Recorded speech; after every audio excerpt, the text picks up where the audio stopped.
90 రోజుల కోర్సు పూర్తి చేస్తే చాలు 100% ప్లేస్మెంట్ సపోర్ట్ తో సాఫ్ట్వేర్ జాబ్ మీ సొంతం. వెంటనే కోడ్ జ్ఞాన్ డెస్టినేషన్ ని సంప్రదించండి.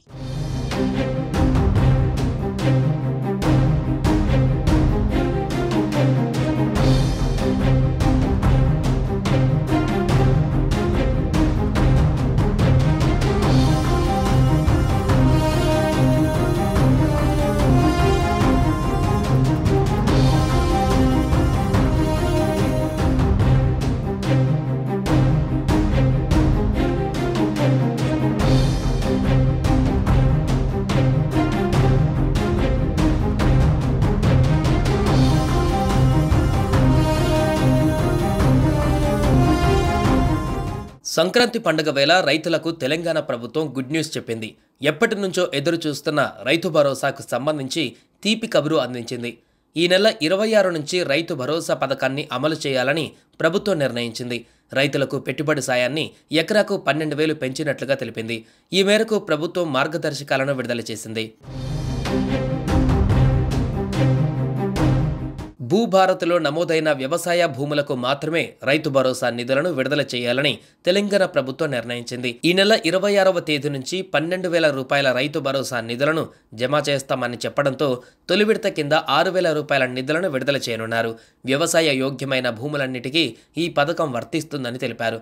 దాదాపు 1.60 కోట్ల ఎకరాల వ్యవసాయ భూమి ఉందని చెప్పడంతో ఈ నెల 26వ తేదీ నుంచి విడతల వారీగా రైతుల ఖాతాలలో రైతు భరోసా నిధులను జమ చేయాలని ప్రభుత్వం నిర్ణయించింది. ఎకరాకు 12,000 రూపాయలు ప్రభుత్వం చెల్లించనుంది.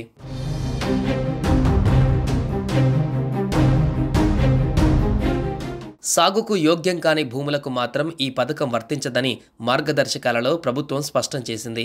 భూ విస్తీర్ణం ఆధారంగా రైతులకు ఈ పథకాన్ని వర్తింపజేస్తారు. గత ప్రభుత్వం 10,000 రూపాయలు మాత్రమే ఇచ్చిందని ఈ ప్రభుత్వం 12,000 రూపాయలు చెల్లిస్తామని తెలిపింది.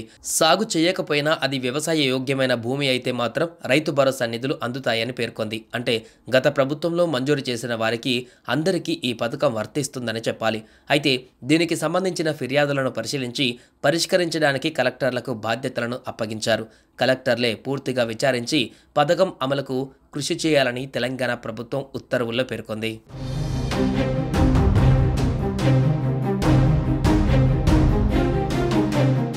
ROFR పట్టదారులకు కూడా రైతు భరోసా సాయం అందజేస్తారు.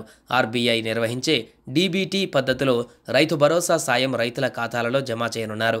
రైతు భరోసా పథకాన్ని తెలంగాణ ప్రభుత్వ వ్యవసాయ శాఖ సంచాలకులు అమలు చేయనున్నారు. హైదరాబాద్లోని NIC ఈ పథకానికి IT భాగస్వామిగా బాధ్యతలు నిర్వహిస్తోంది.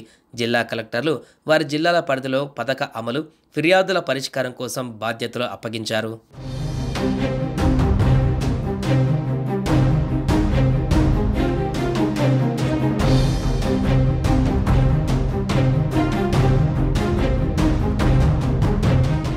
సుమన్ టీవీలో మీ పర్సనల్ అండ్ బిజినెస్ ప్రమోషన్స్ కోసం కింది నెంబర్కి కాంటాక్ట్ చేయండి.